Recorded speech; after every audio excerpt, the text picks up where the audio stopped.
68페이지요. 강의 노트는요, 먼저 어디로 보냐면, 먼저 이거 일문일권지 이걸 보기 전에요, 등기법을 먼저 봐야지 여러분들이요, 앞에가 다 이해가 되기 때문에 먼저 등기를 하도록 하겠습니다. 왜냐면, 등기법을 하지 않고 앞에를 보니까 헷갈리니까 페이지요, 77. 강의 노트는 페이지요, 77. 그 물권 변동이라 나와 있죠? 자, 그걸 먼저 보도록 하겠습니다. 강의 노트 77. 여러분 여기서 이제 물권 변동이에요. 이 물권 변동 속에 뭐가 들어있냐? 여기는 등기 제도라고 하는 것이 들어있거든요. 등기 제도. 이걸 설명하도록 그렇게 하겠습니다. 자, 우리가 여기 한번 봐봐요. 우리가 저번 시간에 뭐랬냐면, 물권은 사람이 물건을 지배할 수 있는 권리다. 그래서 항상 이런 물권 그러면 항상 뭐라고 해야 되냐? 사람이 물건을 지배한다. 이 세 가지. 사람이 물건을 지배. 두 번째는요, 점유권이 있고 본권이 있죠. 본권 속에는 소유권과 제한물권, 제한물권은 용익물권과 담보물권, 용익물권은 지상권, 지역권, 전세권, 담보물권은 유치권, 질권, 저당권 이렇게. 이 중에서 여러분요, 등기를 하지 않는 건 유치권 등기하잖아요. 그 다음에 점유권 등기하잖아요. 그래서 나머지 소유권하고 지상권, 지역권, 전세권, 질권, 저당권은 등기를 해요. 그래서 이게 이제 등기하니까 이것뿐만 아니고 또 뭐를 등기하냐면 임차권도 등기할 수 있거든요. 임차권도요. 그래서 채권인데 등기할 수 있단 말이죠. 이 등기에 관한 것을 지금부터 한번 본다 이 말이죠. 알겠죠? 그럼 이제 원래 등기법이라고 하는 것은 여러분요, 우리 민법에서 공부하기는 약간 무리가 있기는 있어요. 왜냐하면 시간이, 제한된 시간이 8주에 이런 민법을 공부를 해야 되잖아요. 그런데 여기는 뭐 강의해도 크게 문제가 없는 게 나중에 그냥 보강하면 되고, 또 뭐냐면 세법이 6주만 강의하니까요, 나머지 시간에 민법을 하면 되기 때문에요. 세법이 6주가 끝나면 세법이 6주만 해요. 알겠죠? 나머지 시간은 다 민법이에요. 그래서 미리서 공부가 나갈 거예요. 6주 끝나면. 그러니까 하기 때문에 일단 물권 뭐죠? 등기법을 지금부터 설명을 하는데, 지금 여기서 듣는 민법의 등기법을 공부를 하면 여러분들이 토요일 날 듣는 공시법 있죠? 그 공시법의 등기법을 듣는데 크게 지장이 없을 거예요. 근데 지장은 없는데 토요일 날 듣는 공시법하고 우리 민법에서 듣는 뭐죠? 등기법하고 똑같은데 차이는 뭐냐면, 우리는 민법은 실체법이라고 그랬죠. 개인과 개인 간의 관계를 다루는 법이라고 그랬죠. 그러니까 등기를 했을 때 갑하고 을하고 어떤 관계가 있냐, 이걸 주로 다루는 것이고, 알죠? 그러니까 우리 민법에서는 갑을병이면 사람과 사람 간의 관계를 다루는 거예요. 그런데 여러분이 토요일 날 배우는 등기법은 어떤 거냐? 진짜 이제 등기소에 가서 등기하는 거, 절차를 따지는 거예요. 알겠죠? 그러니까 서류 준비해가지고 어떤 서류 준비해 가서 등기소에 가서 등기하고 이렇게 이걸, 그러니까 공법이죠. 국가기관하고 관계니까. 그러니까 그걸 다루는, 그러니까 이 보는 눈이 다르다고. 그러니까 여러분 어떻게 해야 돼요? 항상 문제를 풀어야 된다는 이유가 뭐냐면, 우리가 무슨 법을 등기법, 민법도 등기가 나오고 공시도 등기가 나오는데, 그럼 공시가 다 똑같냐? 그건 다 똑같죠. 똑같은데 보는 각도가 다르다고.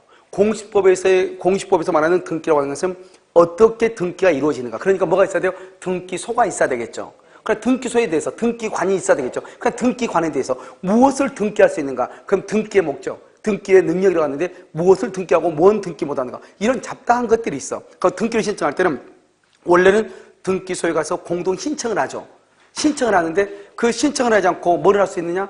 그건 또 전자적 방법에 신청할 수 있죠. 전자방법. 그럼 전자적 방법으로 신청할 때는 어떻게 신청해야 돼? 이걸 절차를 적어놓은 거란 말이죠.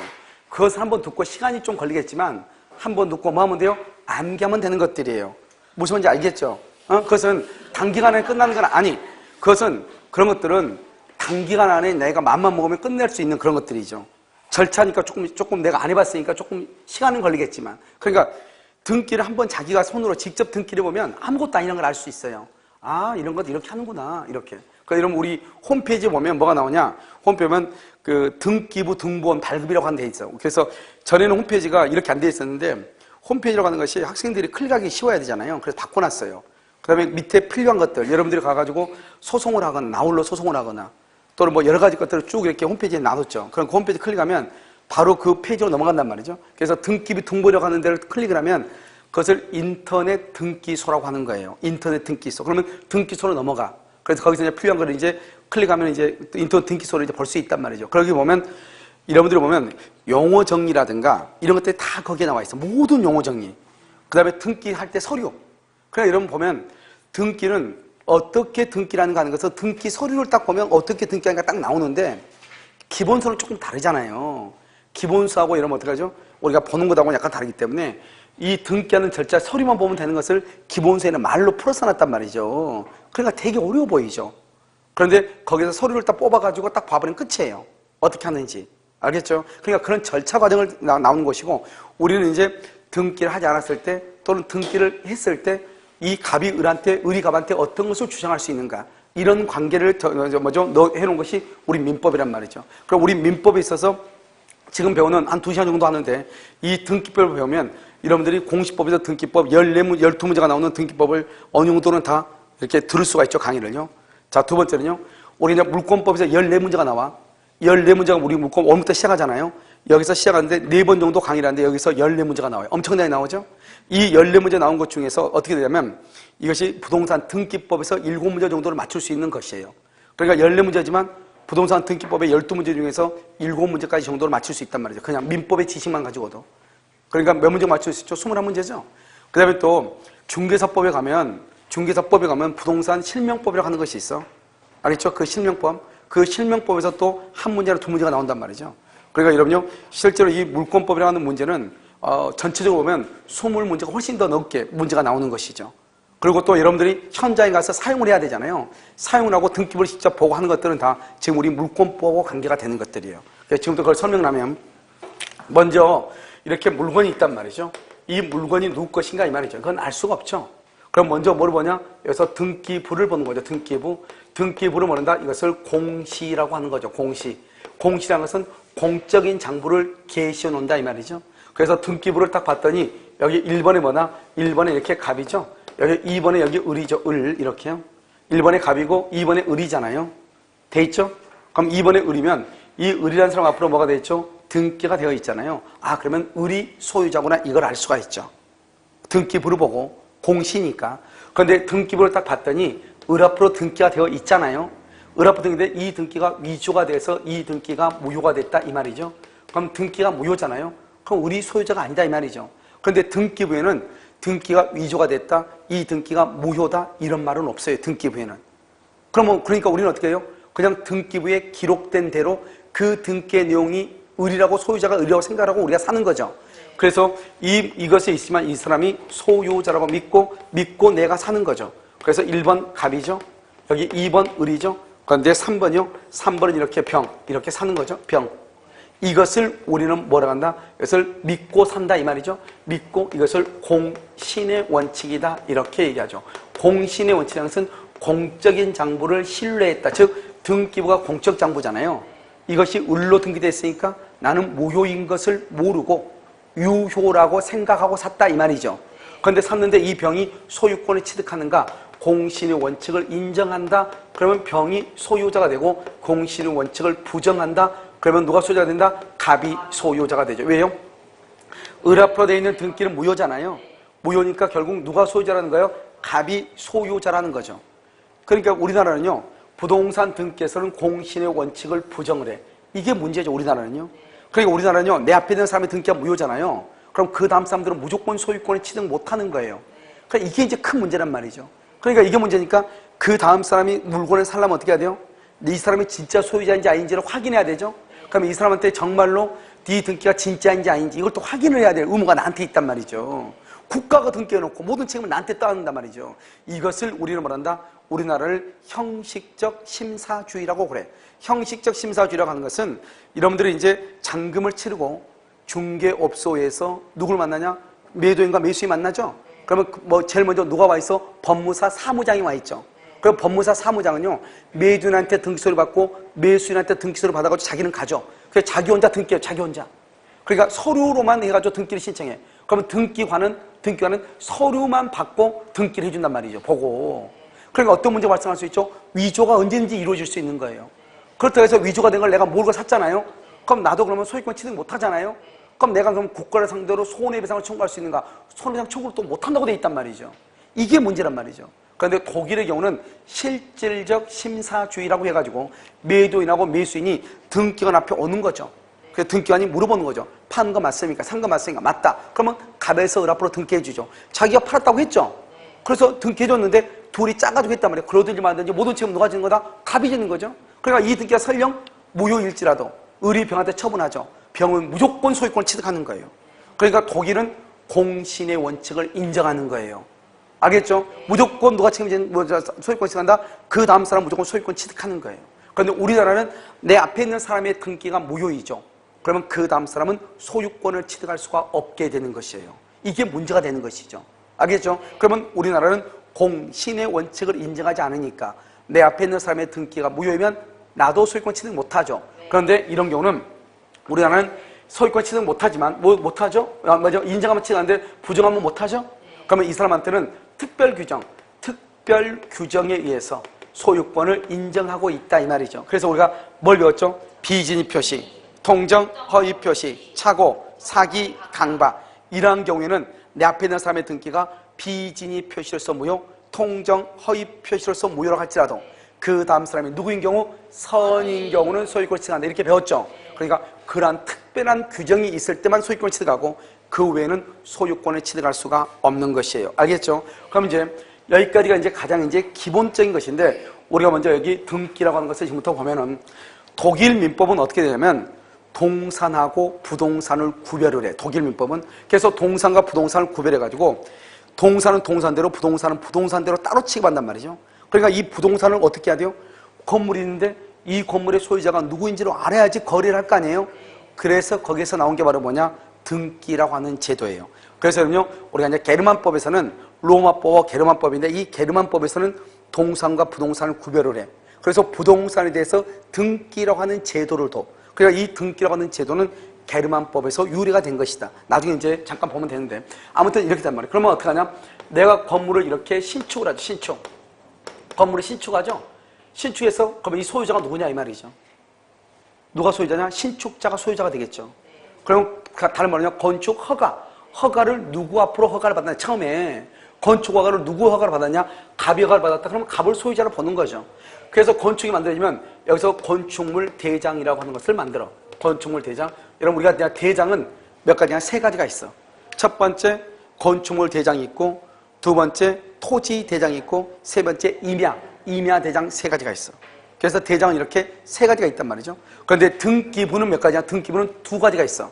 건물 등기부하고 토지하고. 그러니까 임야는 산이죠. 토지는 토지죠. 이 두 개 이제 다 뭐예요? 땅이잖아요. 그러니까 토지 등기부라고 그래. 한꺼번에 싸잡아가지고. 그러니까 대장은 세 가지인데 등기부는 두 가지죠. 임야 뭐죠? 토지 등기부, 건물 등기부. 알겠죠? 그래서 먼저 대장을 먼저 만들어. 이 대장은 사실하고 권리가 있는데 사실이 주된 것이고 권리가 부차적인 것이에요. 부차적이다. 그러면 사실이 주다. 이런 봐봐. 그럼 사실한 거 아까 첫 시간에 얘기했죠. 물권법을 공부할 때는 먼저 권리와 사실을 구별해야 된다. 얘기했죠. 권리라는 것은 무슨 권리다, 무슨 권리 이렇게 나와. 그러니까 법에 나오니까 그냥 그건 권리다 이렇게 생각하면 돼. 그런데 사실이라는 것은 뭐다? 오감으로 느껴야 된다. 눈으로 확인해야 된다 그랬죠? 눈으로. 그걸 사실이란 말이죠. 그러면 사실은 뭐냐면 여러분 이거 봐. 내가요 이분을요 누군가 옆 사람이 나한테 설명을 해. 우리 학원에요 누가 있는데요. 그 친구가 뭐라고 나한테 얘기하던데 이렇게 얘기해. 나 누군지 모르겠는데요. 누구 이름을 모르니까. 그럼 이제 이분을 설명을 하죠. 뭐라고요? 머리는 뭐 어떤 색깔이고요. 머리는 단발했고요. 옷은 뭐 까만 거 잘 입고 다니고요. 안경 끼었고요. 안 끼었고요. 얼굴은 뭐 어떻게 생겼고요. 얘기를 쭉 할 거 아니에요. 이건 뭐죠? 이것은 겉모습을 보는 거죠. 이거 사실이 지금 나한테 설명하는 거죠. 예쁘다 안 예쁘다 하는 것을 아까 뭐랬죠? 그거 같이 판단이라고 그랬죠. 그러니까 그렇지 않고 있는데 뭐라고 설명한다고 쭉 이렇게 설명한단 말이죠. 항상 앞에서 두 번째 앉고요. 뭐 이렇게 내 옆에 앉고요. 뭐 이렇게 설명한단 말이죠. 이해됐죠? 그것을 뭐라 한다? 사실이라고 하죠. 그러니까 대장이라고 해서 뭐냐면 건축물 대장을 딱 보면 건물이 대강 눈에 보이는 거죠. 이건 면적이 얼마? 알죠? 전체 평수는 얼마? 층은 몇 평? 골조는 뭐로 돼 있다? 철근 콘크리트다. 지붕은 뭐로 돼 있다? 이걸 대강 알 수 있는 거죠. 그러니까 건물에 딱 보면 건물의 모양이 대충 몇 층짜리 정도 건물인 것 같다. 그 다음에 면적은 얼마 정도다. 딱 보고 대장 보고 건물이 꽤 큰데? 이렇게. 그럼 우리가 보면 나중에 중개 실무를 하다 보면 대장을 보면 대부분 다 이렇게 아는 거죠. 그것을 뭐란다? 사실이라고 하는 거예요.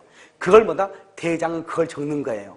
그러니까 대장을 보면 대장이 이렇게 쭉 이렇게 있잖아요. 그러면 여기서 이제 쭉 해가지고 이쪽은 이제 사실을 적고 이쪽은 뭐냐? 권리. 소유자가 누구냐? 그럼 소유자는 갑이 허가를 받았으니까 갑의 이름이 여기에 쓰이겠죠. 됐죠? 이거를 뭐란다? 이 대장을 누가 한다? 소관청이라고 그래. 소관청. 그냥 왜 그런지 모르겠어. 아무튼 관할 소관청이라고 그래. 소관청에서 뭐다? 원주시청. 구면 구청에서 한단 말이죠. 이걸 작성해가지고 그것을 등기소에다 보내죠. 등기소에다 보내. 알죠? 그래서 등기 촉탁을 하죠. 그러면 여기서 이제 등기소에서 뭘 한다? 등기소에서 등기를 하죠, 등기. 등기소 등기를 할 때는 여기서 이제 등기소의 등기는 뭐냐면 등기는 권리가 주된 것이고 그 다음에 사실이 부차적인 거예요, 부차적. 그러니까 등기소에서 등기는 권리가 주예요. 대장은 뭐야? 대장은 사실이 주예요. 면적이 얼마고 용적률이 얼마고 이거 건축물이 위법 건축물이 아닌지 언제 건축이 착공됐고 언제 완공됐고 그 다음에 허가를 받았는지 안 받았는지 위법 건축물인지 아닌지 이런 여러 가지 사항을 담고 있는 게 바로 뭐냐면 대장이란 말이죠. 근데 그게 주란 말이죠. 그러니까 우리가 권리관계가 어떻게 변동되는가를 보려면 대장을 보면 안 되겠죠. 뭘 봐야 돼? 등기부를 봐야 되겠죠. 그러면 등기부는 어떻게 되냐? 여기에 표제부라고 하는 것이 있어. 표제부. 그 다음에 이게 뭐가 있냐? 갑구라고 하는 것이 있어. 갑구는 뭐냐? 소유권에 관한 것만 쓰는 거. 소유권. 그래서 우리가 저번 시간에 뭘 했냐? 물권이라고 하는 것은 무엇이냐? 물권은 점유권과 본권. 본권은 소유권과 제한물권.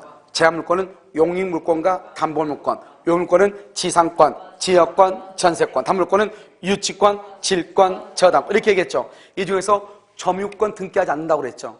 유치권 등기하지 않는다고 그랬죠. 나머지는 등기하죠. 그 나머지 중에서 소유권은 갑구에만 쓰는 거예요.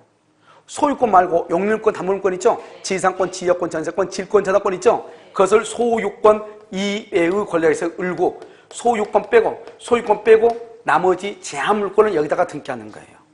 그러니까 여러분 딱 보면 갑구를 보면 뭐가 보인다? 소유권이 보이고 을구를 보면 여기에 뭐가 지금 딸려 있는가를 알 수 있는 거죠. 그러니까 을구가 많은 게 좋겠어요? 없는 게 좋겠어요? 무슨 말인지 알겠죠? 없는 게 좋죠. 왜? 제한물권은 뭐를 제한하는 것이다? 소유권을 제한해. 소유권을 제한하기 때문에 제한물권은 없는 게 낫죠. 이해되셨죠? 자, 그럼 봐. 표제부는 사실을 기록하고요. 갑과 을구는 권리를 기록해요. 권리. 그래서 이 표제부를 말하나? 표제부는 여기다 1번, 2번, 3번 이렇게 쓴단 말이죠. 번호를. 여기도 1번, 2번, 3번 이렇게 써. 1, 2, 3 이렇게 쓰죠?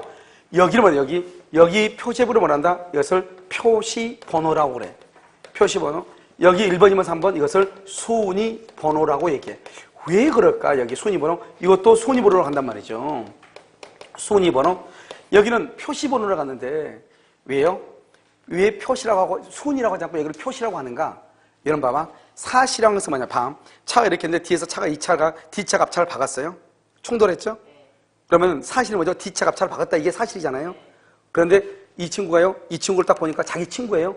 그러니까 자기 친구가요. 뒤에가 친구예요. 친구를 보호하기 위해서 뭐 경찰 갔어. 경찰이 물어보니까 뭐라냐? 이 차가 뒤로 후진해서 박았다고 이렇게 얘기해. 그럼 누가 잘못? 이놈이 잘못했죠? 네. 근데 진짜 이제 본사에 나타난 목격자가요? 그렇지 않다. 뒤에 차가 앞차를 박았다. 이렇게 한단 말이죠. 그러면 이 사람이 먼저 설명했는데 사실이 아니다. 아니죠. 뒤에 설명한 것이 사실이죠. 그러면 사실은 순위하고 관계가 없어. 어느 것이 부합하냐 이 말이에요. 어느 것이 진짜냐 이 말이죠. 그러니까 진짜가 짱이죠. 그러니까 뭐냐면 사실은 순서를 따지면 안 되는 거예요. 진짜가 진짜니까. 알겠죠? 그러니까 어떻게 돼요? 그건 표시번호라고 해서 표시만 했다 이 말이죠. 간단히 얘기하면 순서 먼저 설명했다. 그게 중요하지 않다 이 말이죠. 만약에 이게요. 건물이 100평이에요. 100평인데 여기에 등기가 얼마냐? 1000평으로 잘못돼 있어요. 사실이 아니다. 아니죠. 그러니까 그 등기는 무효가 되는 거예요. 알겠죠? 그런데요. 두 번째 다시 변경해가지고 100으로 다시 수정했어요. 수정한 게 더 늦잖아요. 늦어도 100평이 우선하는 거예요. 왜요? 등기는 사실과 부합해야 되니까. 그래서 그것을 순이라고 하면 먼저 된 것이 짱이잖아요. 순이라고 하지 않고 표시라고 표현을 하는 거예요. 무슨 말인지 알겠죠? 먼저 된 등기가 우선한 것이 아니고 사실에 부합하는 것이 우선한다 이 말이죠. 알겠죠? 그래서 표시라고 하는 말을 쓰는 거예요. 여기는 순이라고 하는 말을 쓰죠. 순이라고 하는 말을 쓰는 것은 먼저 된 등기가 우선하는 거예요. 시간에 앞선 자가 앞서는 거예요. 알겠죠? 그러니까 어떻게 돼요? 건물이 있는데 먼저 1번 갑이죠. 갑이라는 사람이 이것을 을한테 팔았는데 또 을하고 계약하고 병하고도 계약했어. 그런데 을하고 먼저 계약하고 병한테 나중에 계약했단 말이죠. 그런데 등기는 병한테 돼 있어. 그런데 을이 놀래가지고 갑한테 막 죽인 살리니까 갑이 또 등기해줬어. 예를 들어서 해봐. 등기서를 두 번 줬단 말이죠. 그러면 누가 먼저 등기됐죠? 병이 먼저 그럼 병이 우선하는 거예요. 왜? 순서가 누가 더 빨라? 2번이 더 빠르잖아요. 그러니까 2번이 빠를 수밖에 없죠. 이건 권리는 순서가 중요한 거죠. 그런데 사실은 순서가 중요한 것이 아니고 현실과 맞는 것이 중요한 것이죠. 그래서 하나는 표시번호라고 하고 하나는 순위번호라고 얘기하는 것이에요. 여기서 문제예요. 이러면 그러면 우리가 대장을 작성할 때 대장을 작성할 때는 뭐를 먼저 작성한다? 사실을 먼저 작성해. 그리고 권리를 나중에 작성한단 말이죠. 그래도 이 작성한 대장을 등기소에 보내죠. 그럼 등기소에 등기부를 만들어야 될 거 아니에요. 등기부를 만들 때는 표제부를 먼저 만들어요? 갑구를 먼저 만들어요? 이게 중요해. 등기소에는 뭘 먼저 만들어? 등기소에서는 갑구를 먼저 만드는 거야. 왜? 등기에서 뭐가 주다? 권리가 주니까. 갑구를 만들어서 보존 등기, 소유자가 누군가를 먼저 적고 그 다음에 대장을 보고 표제부를 만드는 것이에요. 원칙적으로. 물론 이제 만들 때 같이 만들어도 뭐가 먼저도 우선이다? 갑구가 우선이다 이 말이죠. 그 다음에 울구라고 하는 것은 울구는 전세권이라든가 저당권이 있을 때만 하는 거예요. 그러니까 이런 보면 돈 있는 게 돈밖에 없어가지고 전세나 저당 안 잡을 수 있잖아요. 그러면 울구라고 하는 것이 있겠어요? 없겠어요? 없죠. 그래서 등기부는 표제부, 갑구, 울구 이렇게 세 가지로 이루어져 있는데 울구는 있을 수도 있고 없을 수도 있다. 이게 중요해. 알겠죠? 그런데 뭐는 반드시 있어야 된다? 표제부와 갑구는 있어야 된다. 그래서 여러분들이 이제 앞으로 거래를 할 때 뭐가 중요하면 소유자가 누구인가를 확인을 해야 되잖아요. 그때는 뭘 봐야 돼? 갑구를 보는 것이고 거기에 뭐가 있나 없나 봐야 되죠. 그때는 뭘 봐야 돼? 을구를 봐야 되는 것이죠. 무슨 말인지 알겠죠? 이렇게요. 이렇게 1번, 2번, 3번 이렇게 쓰는 것을 뭐라 한다? 이것을 주등기다 이렇게 얘기해. 나중에 좀 이따 배워. 주등기와 비등기, 부기등기라고 하는 것이 있거든요. 그건 좀 이따 배우고 이렇게 해서 이제 건물 등기를 만드는 것이죠. 알겠죠? 이렇게 해서 등기를 하면 이제 여기서 이제 우리가 이제 다시 이제 보면 등기는 여러분들이 이제 등기법에서는 4주, 5주 정도 걸쳐서 공부하는 것을 내가요 2시간 안에 설명을 한단 말이죠. 알겠죠? 뭐 그래도 다 설명을 하니까 걱정하지 말고 봐. 이게 갑이죠? 갑이죠? 그러면요 갑이라는 사람이 이것을 을한테 팔죠. 을한테 팔아? 그럼 어떻게 한다? 이 갑이라는 사람은 집을 팔죠. 파니까 어떻게 돼요? 등기가 갑에서 올라가면 을 앞으로 등기가 됐다. 그러면 을이 여기서 소유자죠. 소유권이 뭐란다? 발생을 하죠. 발생. 소유권이 발생하죠? 이 사람은 소유권이 뭐가 된다? 소멸하죠. 소멸. 그러면 소유권이 어떻게 해요? 갑에서 을로 뭐가 됐다? 변경됐죠. 변경. 이것을 뭐란다? 소유권을 뭐란다? 권리라고 하죠. 권리. 권리가 발생, 변경, 소멸됐다. 이렇게 얘기해. 간단한 말이죠. 그러니까 발생, 변경, 소멸은 똑같은 말이에요. 똑같은 말을 갑의 친구로 뭐라고 하죠? 야, 너 집 팔았냐? 이렇게 얘기하겠죠. 을 친구로 뭐라고 그래? 집 샀냐고 그랬죠. 둘 다 친구야. 야, 너가 얘한테 팔았다며? 이 말 아니에요, 지금. 똑같은 말이잖아요. 똑같은 말을 한 면씩만 보고 얘기하는 것을 발생, 변경, 소멸이라고 그래. 발생했다는 말은 누가 소멸했겠죠. 소멸하고 발생했다는 것은 누구에서 누구한테로 뭐죠? 변경됐겠죠. 똑같은 말이에요. 그런데 우리가 이제 이 권리가 변동이 된다 이 말이잖아요. 권리가 변동된다. 이 권리가 변동되는 것은 먼저 동산에 있어서 권리가 변동이 되는 것이 있고 부동산에 있어서 권리가 변동이 되는 건 약간의 차이가 있어요. 먼저 동산을 먼저 보지 말고 부동산을 먼저 보는 게 나아. 그래야지 동산이 설명이 돼. 그러면 동산의 소유자가 변동되려면 우리나라는 어떻게 되어 있냐? 반드시 등기를 하도록 되어 있거든요. 우리나라는요. 맨 처음에는 우리나라가 이제 일본이 우리나라를 먹었잖아요. 그래서 일본은 원칙적으로 의사주의예요. 의사주의라는 것은 등기를 하지 않아도 소유권을 취득하죠. 매매계약을 하면. 그런데 우리나라는 60년 1월 1일 민법을 새롭게 만들었거든요. 새롭게 만들어서 뭐라고 바뀌었냐? 등기를 한 사람만 소유자가 되는 이렇게 바뀌었거든요. 그래서 우리나라는 원칙적으로 특별한 경우 몇 가지를 빼고는 등기를 함으로써 소유권을 취득하는 거예요. 무슨 말인지 알겠죠? 그런데 이제 그건 나중에 설명하고. 그럼 부동산에 있어서 소유자가 갑에서 을로 바뀌려면 원칙을 설명하는 거예요. 원칙은 어떻게 되는 것이냐? 먼저요, 여기서 물권적 합의를 해야 돼. 물권적 합의. 참 어려운 말이죠? 물권적 합의. 이 물권적 합의를 뭐라고 한다? 다른 말로 이것을 뭐라고 하냐면 이것을요, 물권행위라고 그래. 물권행위. 물권행위. 이렇게 얘기해요. 그 다음에 이 물권적 합의에다가 플러스요. 플러스 뭐가 있어야 된다? 여기서 등기라고 하는 것이 따로 이렇게 있어야 돼. 등기가. 이 두 가지가 있어야지 소유자가 갑에서 을로 바뀐다 이 말이죠. 그럼 도대체 물권적 합의란 말, 등기란 말은 어디서 많이 들어봤는데 물권적 합의가 무엇인가? 이걸 알아야 될 거 아니에요? 되게 간단히 추적해 가면 돼. 이런 우리가 민법 총칙 첫 시간에 처음에 여러분을 강의했죠. 청약과 승낙에서 합의가 있으면 뭐가 이루어져? 계약이 이루어져. 계약. 합의가 있으면 뭐가 이루어져? 계약. 그래서 합의를 뭐란다? 합의를 뭐라면 이것을 물권 계약이라고 얘기하는 거예요. 그럼 계약을 뭐란다? 계약은 법률행위죠. 법률행위는 뭐를 필수 불가결의 요소로 한다? 의사표시. 그래서 이것을 뭐란다? 이것을 물권적 의사표시라고 얘기하는 거예요.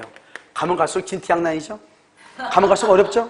이것을 한마디로 뭐라고 하면 이렇게 얘기해. 봐. 여러분요, 잔금 지급일 날 등기소에서 매도인과 매수인이 만나죠. 그러면 매도인은 뭘 가져와? 잔금날 뭘 가져와? 매도인은 등기 서류를 가져오고 매수인은 뭘 가져와? 돈 잔금 가져오죠? 잔금을 딱 취급하고 나서 영수증 딱 끊으면 매도인이 뭘 내놓냐? 등기 서류를 내놔. 그 말이 무슨 말이죠? 매도인이 등기 서류를 내놨다는 것은 아직 등기했어 안 했어? 안 했지만 이 집 이제 누구 것이다? 너 거다. 우리 너 것이다 이 말 아니에요. 이 집 너 거다. 그것을 뭐란다? 물권이 소유권이라고 했지 아까? 물권적 합의다. 이제 소유권 너 거야 이 말이죠. 그러니까 너 가서 뭐만 하면 등기하면 완전히 너 거야 이 말이죠.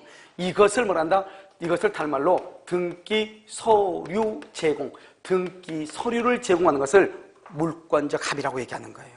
알겠죠? 말이 어렵죠? 물권적 합의, 합의는 뭐다? 계약이다. 물권 계약, 계약은 법률행위다. 법률행위는 의사표시를 필수 불가결의 요소로 한다. 따라서 물권 계약을 뭐라고 표현한다? 물권적 의사표. 그래서 어떤 책들을 보면 뭐라고 되냐? 물권 합의라고 돼 있고, 어떤 책은 물권 계약으로 돼 있고, 어떤 책은 물권적 의사표시라고 돼 있을 거예요. 다 똑같은 말이에요. 무슨 말인지 알겠죠? 다 똑같아. 그 다음에 이것을 한마디로 뭐라고 한다? 물권행위라고 얘기한다 이 말이죠. 그러니까 우리가 소유권이 넘어가려면 물권행위와 뭐가 있어야 돼? 등기가 있어야 된다 이런 표현을 써. 아무 말도 아니잖아요. 일단 이것은 뭐냐면 여러분 이것은 이해의 측면도 있지만 먼저 뭐가 있어야 된다? 암기를 일단 한번 해야죠. 알겠죠? 소유권이 넘어가려면 어떻게 한다? 물권적 합의 플러스 뭐가 있어야 돼? 등기. 봐봐. 등기를 뭐라 한다? 등기는 물권 변동의 효력 발생 요건이다 이렇게 얘기해. 발생 요건. 이거는 물권 변동의 또 하나의 성립 요건이다 이렇게도 얘기해. 자 그럼 봐봐 이제 이게 조금 이 두 가지 말이요 앞으로 여러분 등기법을 설명하는데 계속 나올 거예요. 이것을 말한다. 이것을 말한다. 물권 변동의 성립 요건이다. 이렇게 성립 요건. 도대체 이게 무슨 말인가? 이제 이 선생님하고 이 선생님이요. 둘이 서울대 교수인데 둘이 완전히 쌍벽을 이루는 선생님이에요. 서로 상대방이 쓴 건 절대로 같은 용어를 안 써. 자존심 상한다고. 이 사람이 쓴 건 절대로 안 써. 그러니까 먼저 뭐라 해야 되냐? 이분이 정말 대단한 분인데 이분이요. 등기라는 것은 우리가 물권, 소유권이 변동이 되려면 일단 합의라고 등기 서류를 주고 등기 서류를 줬다고 해서 소유권이 나한테 넘어온 건 아니죠. 뭐를 해야 돼? 등기를 해야 되죠. 그냥 우리가 첫 시간에 또 민법 총칙 첫 시간에 배웠죠. 뭘 배웠어? 법률행위는 성립 요건하고 무슨 요건? 효력. 똑같아. 소유권도 물권도 성립 요건이 있고 효력 요건이 있다 이 말이지. 그러니까 물권적 합의를 무슨 요건이라 한다? 성립 요건이라고 하고 등기를 효력 요건이다 이렇게 얘기해. 성립했다 해서 소유권이 넘어온 것이 아니고 등기를 해야 효력이 발생한다 이 말이죠. 그래서 여러분요 좀 있으면 이 말을 수도 없이 써 내가. 알겠죠? 좀 효력 발생을. 그런데 다른 선생님은 뭐라 하냐? 같이 이 말이 맞아. 근데 가기 싫어. 그러니까 그냥 이건 성립이고 이거는 또 하나의 성립이다. 뭐 또 하나의 친구 이런 가족이 있잖아요. 삼성한테요 협찬을 받았나 봐요. 또 하나의 성립 요건이다. 알겠죠? 이렇게 얘기한단 말이죠. 그러니까 여러분요 이 말을 둘 다 써. 왜? 이 선생님 제자가 판사로 있으면 효력 발생이라 쓰고 이 선생님의 제자가 판사로 있으면 성립 요건이라고 써. 그러니까 우리 법에는 판례는 성립 요건, 효력권이 다 나와. 둘 다 나와. 그러니까 둘 다 일단 암기를 해. 알겠죠? 좀 이따 설명을 해. 좀 이따 설명하면서 내가 자꾸 이제 설명을 한단 말이죠. 알겠죠? 그래서 나중에 얘기하고. 일단 이렇게. 그런데 봐봐. 동산도 똑같아. 동산도 소유권이 넘어가려면 어떻게 해야 돼요? 여러분 지금 책 가지고 있죠? 학원에서 여러분한테 책을 줬죠? 그럼 여러분이 소유자죠? 그런데 동산은 물권이 변동되려면 어떻게 해야 되냐? 물권이 변동되려면 동산은 물권적 합의 플러스 인도. 동산은 인도예요. 부동산 등기고. 알겠죠? 이것을 뭐란다? 이것을 물권행위라고 그래. 자, 그럼 말이 다르잖아요. 봐봐. 동산은 지금 뭐가 돼 있어? 플러스 뭐까지 붙어 있어? 인도까지 해서 물권행위라고 하죠. 여기는 물권행위가 뭐예요? 합의만 물권행위고 등기는 따로 있잖아요. 같아 틀려? 틀리죠. 그거 왜 그러냐? 그건 너무나 동산의 특징 중에서 너무나 당연한 거죠. 봐. 우리가 동사는 보면, 동사는 별도의 공시라고 하는 거 사지 않죠. 우리가 동사는, 우리가 여러분 편의점에서 물건을 산다고 해봐. 편의점에서 물건을 사면 어떻게 하죠? 아, 이거 얼마예요? 아, 이거 1,000원인데요? 그러면 내가 1,000원을 주죠. 1,000원을 주면서 동시에 여기서 뭘 줘요? 물건을 주지. 우리처럼 자, 지금부터 등기 서류를 먼저 줍니다. 부동산은. 부동산 구별이 돼. 등기 서류를 주면 그 등기 서류를 가지고 등기소에 가서 등기하면 한 15일 정도 걸린단 말이죠. 그러니까 부동산은 등기 서류 주는 것하고 등기가 완료되는 것하고 시간적 차이가 있기 때문에 사람들이 그냥 인지하죠. 그런데 동사는 어떻게 해요? 동사는 보통 현실 거래란 말이죠.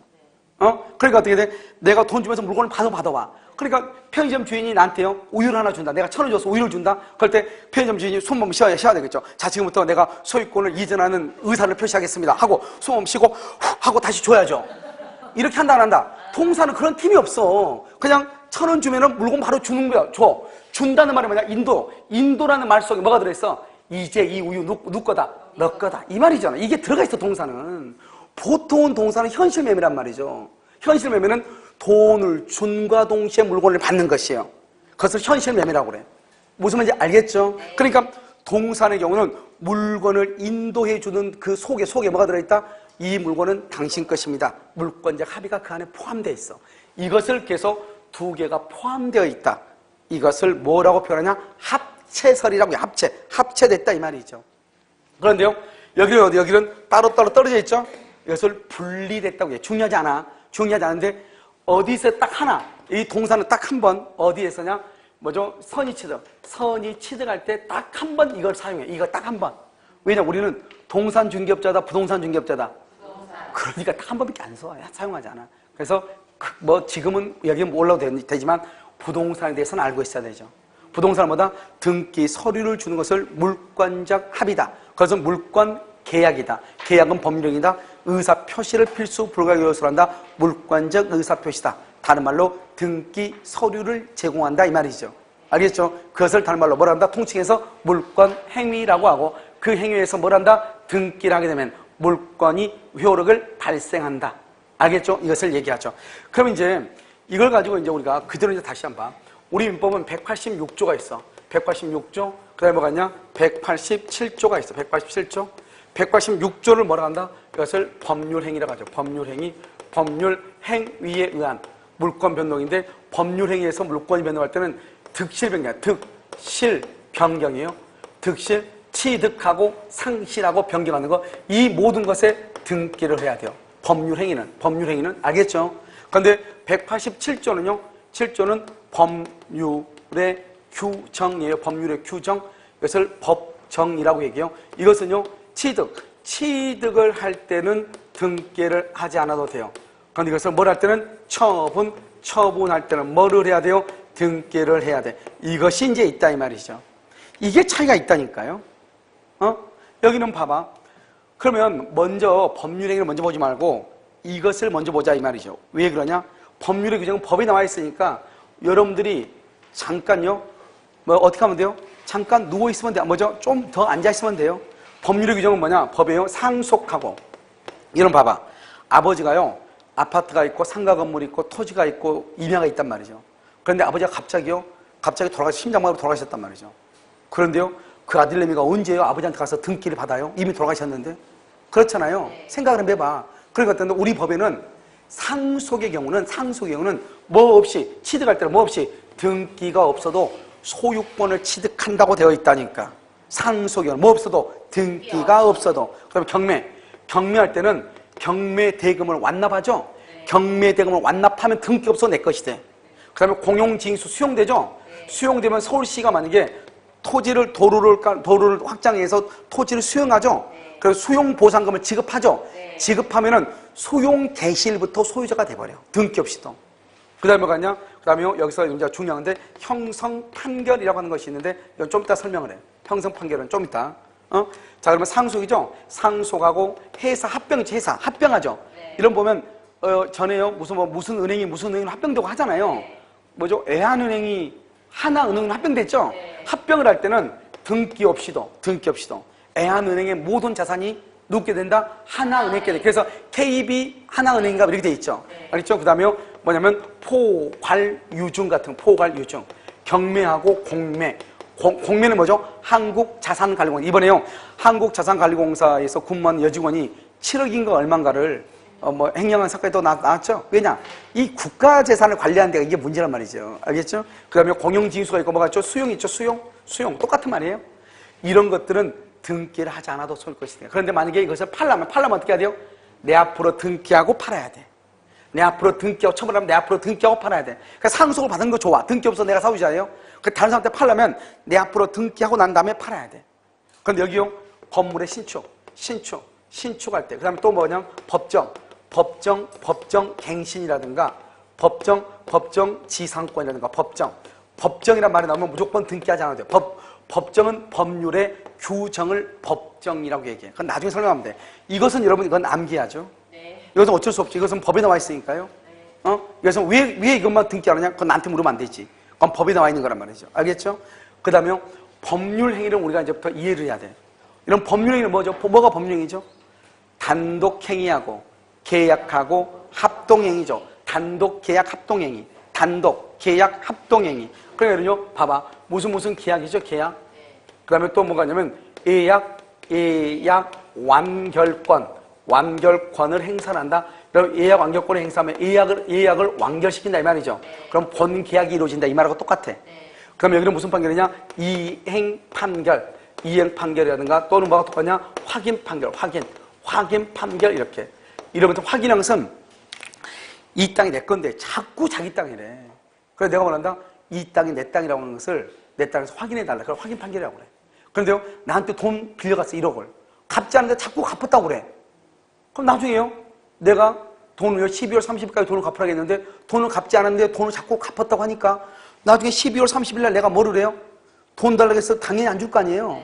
그러니까 뭘 한다? 내가 내 채권이 1억 원의 채권이 있다고 하는 것을 확인해달라. 또는요, 채무가 존재하지 않는다. 부존재를 확인해달라. 그것을 확인 판결이라고 얘기하는 거예요. 무슨 말이겠죠? 그래서 확인 판결, 이행 판결 조금 더 설명을 하고.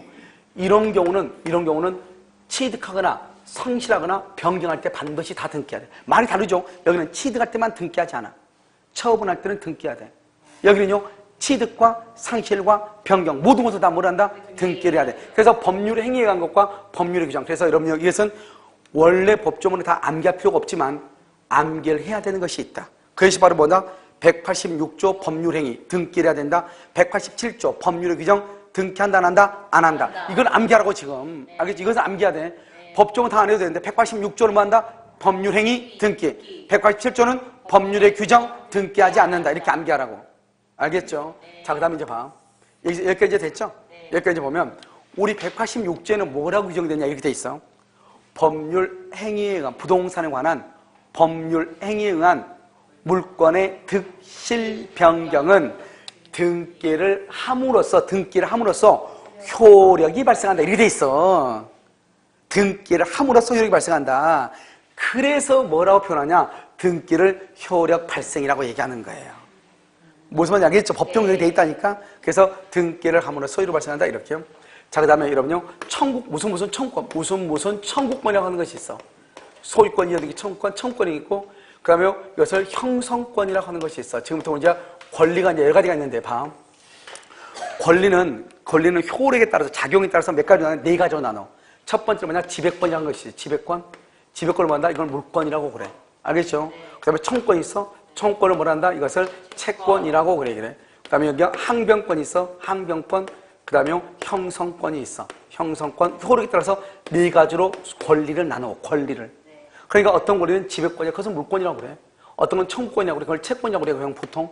근데 여기 항변권이 있고 형성권이라는 것이 있단 말이죠. 그런데 지금 여기서는 우리가 청구권하고 형성권을 우리가 지금부터 보자 이 말이죠. 그러면 청구권 형성하고 형성권은 뭐냐? 형성권은 여러분 이런 것이에요. 일방적 의사표시라는 거. 일방적 의사표시라는 거. 여러분 일방적이란 말이 무슨 말이에요? 일방적이란 말은 상대방의 뭐가 필요 없다? 동의가 필요 없이 말로 하게 되면 일방적으로 말을 하죠. 일방적으로. 그러면 권리관계가 뭐란다? 그 자리에서 뭐란다? 발생하고 그 자리에서 변경되고 그 자리에서 소멸하는 것을 뭐란다? 이것을 형성권이라고 그래. 봐봐요. 갑이라고 계약했죠? 그런데 갑이요 나를 사기를 쳤어요. 그럼 내가 갑한테 묻지도 않고 나 사기당했으니까 계약 취소할래, 취소. 그럼 그 자리에서 무효가 돼버려. 알겠죠? 그 자리에서 소멸돼버려, 권리가. 상대방한테 물어봐 묻지 않아? 묻지 않고 바로 소멸돼. 중도금 날짜 중도금은 안 줘. 그러니까 내가 계약을 해제해버려, 해제권이 형성권이거든요.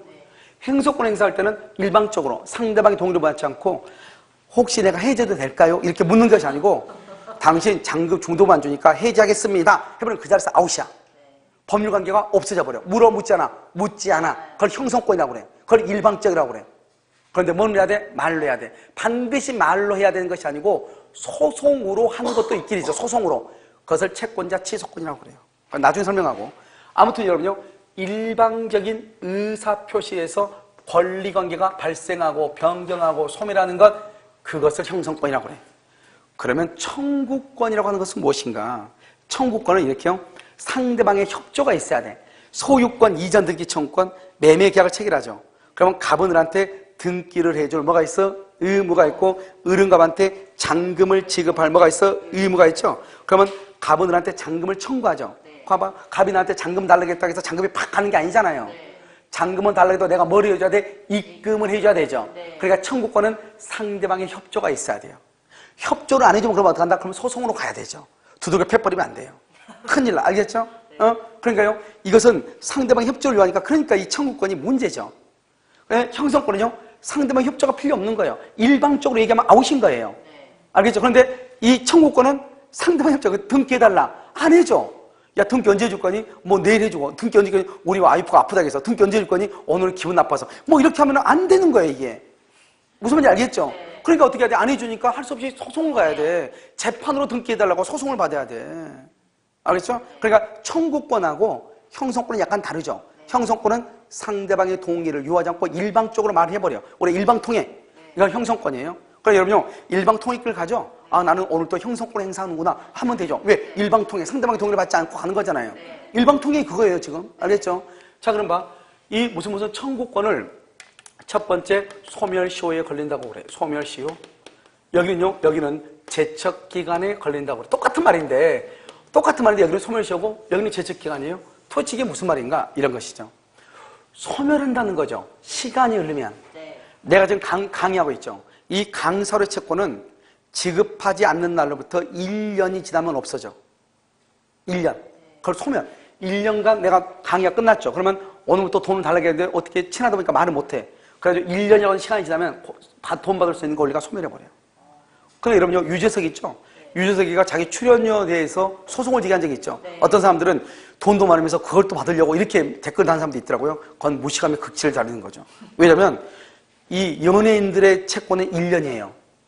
1년이기 때문에 1년 지나면 못 받는 거예요. 그러니까 소송을 해서 판결을 받죠. 그러면 10년으로 늘어나는 거예요. 그러니까 10년 이하의 것은 소송을 하면 10년 늘어나고 10년, 20년짜리는 10년을 줄어들지 않고 그대로 가는 것이고. 알겠죠? 그러니까 여러분 선생님들도 학원에서 돈 못 받는 경우가 많거든요. 그럼 어떡하냐? 그러니까 그걸 가지고 소송을 하죠. 판결을 받으면 10년 안에 받을 수 있으니까. 내 말씀 이해됐죠? 그 다음에 여러분요, 예를 들어서 여러분들 음식점 가서 음식을 먹거나 술 마시는 거 다 1년짜리예요. 병원 가서 치료하자 3년짜리예요. 그 다음에 여러분 세금 나오죠? 5년짜리예요. 알겠죠? 그리고 여러분 돈 빌려줬죠? 돈 빌려줬는데 못 받는 거 10년짜리예요. 아무 말이 없어. 10년. 돈 빌려준 것은. 그러니까 10년 동안 못 받으면 끝인 거예요. 그걸 소멸시효라고 그래. 제척기간도 똑같은 말이에요. 취소. 내가 사기를 당했어? 취소하려면 3년 또는 10년 안에 취소를 해야 되거든요. 그 3년, 10년을 말한다? 그건 제척기한이라고 그래. 똑같은 말이에요. 그런데 청구권은 그 말을 뭐라고 한다? 소멸시효라고 얘기하고, 형성권은 뭐라 한다? 제척기간이라고 얘기할 뿐이다 이 말이죠. 무슨 말인지 아시겠죠? 그런데요, 소멸시효는 뭐냐? 당사자가 증명을 해야 돼요. 이게 문제죠. 그런데요, 제척기간은요, 법원이 직권으로 조사해. 법원이 직권으로 조사해서 3년 지났나 10년 지났나. 여기는요, 소멸시효는 중단이라고 하는 제도가 있어요. 중단제도. 그런데요, 제척기간은요, 중단이라고 하는 제도가 없어. 무슨 말이냐? 봐봐요. 여러분 아까 말했죠? 술집에서 술 마신 거 몇 년이다? 1년이죠. 그래서 술집 마담을 잘 피해 다녔어. 그래서 이제 한 달만 있으면 이제 끝나. 알죠? 그런데요, 한 달만 있으면 딱 끝났는데, 아니 어디 휴양지에 여행을 딱 가가지고 음식을 딱 들어가지 그 마담을 딱 만난 거예요. 마담이 어떻게 해서 너 여기서 쪽팔릴래? 그렇지 않으면 돈 갚은다고 각서 쓸래? 이렇게 얘기하죠. 돈 갚은다고 각서 해야지. 한 달만 있으면 됐는데 괜히 놀러 와가지고. 알겠죠? 그러면 각서를 딱 쓰죠. 그럼 다시 1년으로 다시 연장이 되는 거예요. 10년짜리는 다시 몇 년이 돼? 10년이 되고 3년짜리는 다시 몇 년이 돼? 3년이 돼. 한 달만 버텼으면 돈 안 갚아도 되는데 알겠죠? 내가 돈이 있다고 하는 건 승인이라고 그걸 채무 승인이라고 그래. 또는 그러면 그때부터 11개월 동안 있었던 건 없어지고 다시 또 1년, 다시 또 3년, 다시 5년, 다시 10년의 기간이 흘러야 돼. 그럼 어떤 경우는 만약에 내가 이 친구한테 돈을 빌렸단 말이죠. 그래서 지금 9년 9개월이 지났어. 3개월만 지나면 돈 안 갚아도 되죠? 그런데 화장실 갔더니 어디서 낯선 남자 향기가 나죠? 딱 쳐다봤더니 나한테 돈 빌렸던 채권자네. 그래서 뭐라고 그래? 너 여기서 죽을래 갚을래 그러죠? 그럼 어떻게 해야 돼요? 갚는다 해야지. 어떻게 해요? 그럼 각서 쓰죠? 그러면 지금 9년 9개월 동안 잘 버텼잖아요. 그런데 안타깝게도 오늘부터 다시 몇 년? 10년. 그걸 말한다? 중단이라고 하는 제도. 중단. 참 안타깝다. 어떻게 보면 권리자 입장에서는 좋은 거지만 의무자 입장에서는 이건 날벼락이죠. 그렇잖아요. 그런데요, 제척기간은 그런 것이 없어요. 그러니까 사기를 당한 날로부터 10년 안에 취소해야 되잖아요. 내가 너를 사기쳤다. 그래, 미안하다. 용서 한 번 해주라. 이렇게 얘기하죠. 그래가지고 알았어. 용서해줄게. 내일 갚을게. 하다가 10년 지나죠. 취소 못하는 거예요. 알았죠? 이 제척기간 취소는 못해. 10년 지나면 끝이에요. 소멸시효는 중단이라고 하는 엄청난 차이죠, 이게. 여기는 별로 차이가 아니죠, 이게. 여기는 엄청난 차이란 말이죠. 이게 바로 형성권과 청구권의 차이점인 것이에요. 그 다음에 이렇게요, 형성권에 관한 판결은 무슨 판결이냐? 이것을 이행 판결이라고 그래. 형성권에 관한 판결을 반드시 뭘 해야 돼? 이행 판결 반드시 뭘 해야 돼? 등기를 해야 돼. 여기는 무슨 판결이다? 이것을 형성 판결이라고. 형성 판결. 형성 판결은 등기를 한다 안 한다? 등기를 하지 않아. 이게 또 큰 차이란 말이죠. 그러면 청구권에 관한 판결을 이행 판결, 형성권에 관한 형성 판결이니까 우리가 그럼 어떻게 하면 되죠? 어떤 놈이 형성권이고 어떤 놈이 청구권인가 알면 되죠. 그렇잖아요. 그러면 그런데 항상 그렇게 돼. 청구권은 무조건 이행 판결이고 형성권은 무조건 형성 판결인데 애매한 놈들이 있더라 이 말이죠. 어떤 놈이 있냐? 봐봐. 뒤에가 뭐라고 되어 있냐? 청구권이라고 되어 있어. 뒤에가 청구권이라고 되어 있어. 뒤에가 청구권이라고 되어 있더라 이 말이죠. 청구권이라고. 이렇게 뒤에가 청구권이라고 되어 있는데 청구권이 아닌 놈들이 있더라 이 말이에요. 우리가 문제풀이 할 때 배웠죠. 앞에가 무슨 말이 있다? 무슨 땡땡이. 여러분 이거는 땡땡이 문제를 얘기하는 게 아니에요. 여기서 뭐 땡땡 뭐다? 매수. 매수를 하니까 발생하죠. 변경이죠. 땡땡 증감. 증액 감액 분할. 그 다음에 소멸 이렇게. 소멸 청구니까 소멸하고 분할하니까 두 개를 나누니까 변경되고 증액하니까 변경이고 감액이니까 증액 변경이고 매수하니까 새롭게 발생하는 거잖아요. 간단하잖아요. 발생, 변경, 소멸 이걸 남기 못한단 말이에요. 그건 내가 없는 거예요. 알겠죠? 봐봐. 청구라는 앞에 무슨 말이 있다? 매수, 증감, 분할, 소멸이란 말이 있으면 그것은 청구권이 아니고 이걸 뭐라 한다? 이런 말 있죠? 이것을 형성권이라고 하는 거예요. 형성권. 이것 빼고는 다 뭐라 한다? 청구권이라고 얘기해. 한번 볼까 그러면? 자, 소유권, 이전, 등기, 청구권이죠. 청구권. 여러분 다 공유물, 분할, 청구권이죠. 기억나나요 지금? 자, 청구권 앞에 무슨 말 있어? 분할. 여기 뭐가 있어? 분할. 그럼 뭐라고 그래? 형성권. 그래서 공유물, 분할, 청구권에 의한 소송을 뭐라고 한다? 여기 청구권에다 청구 소송이라고 붙이면 돼. 간단하죠. 세상에 제일 중요한 민법이니까. 공유물, 분할, 청구 소송이라고 그래. 청구 소송에 의한 판결을 무슨 판결이라고 그래? 형성 판결이라고 그래. 등기한다 안 한다? 안 한다. 안 한다. 자, 여기 봐 이제. 소유권 뭐죠? 청구권이죠? 이전 등기죠? 봐봐 여기 매수, 분할, 증감, 소멸이란 말이 있어 없어? 없죠. 이것을 뭐라고 그래? 이전 등기라고 하죠. 그러니까 형성권이다 청구권이다? 청구권이죠. 청구권에 관한 소송을 뭐라고 그래? 청구소송이죠. 소유권 이전 등기 청구소송. 이것을 뭐라 한다? 이행 판결이라고 그래. 간단하잖아요. 그러니까 봐봐. 이제 여러분들이요. 매수다, 증감이다, 분할이다, 소멸이란 말이 있어. 그럼 그것을 형성권이라고 그래. 형성권에 대한 판결을 형성 판결이라고 그래.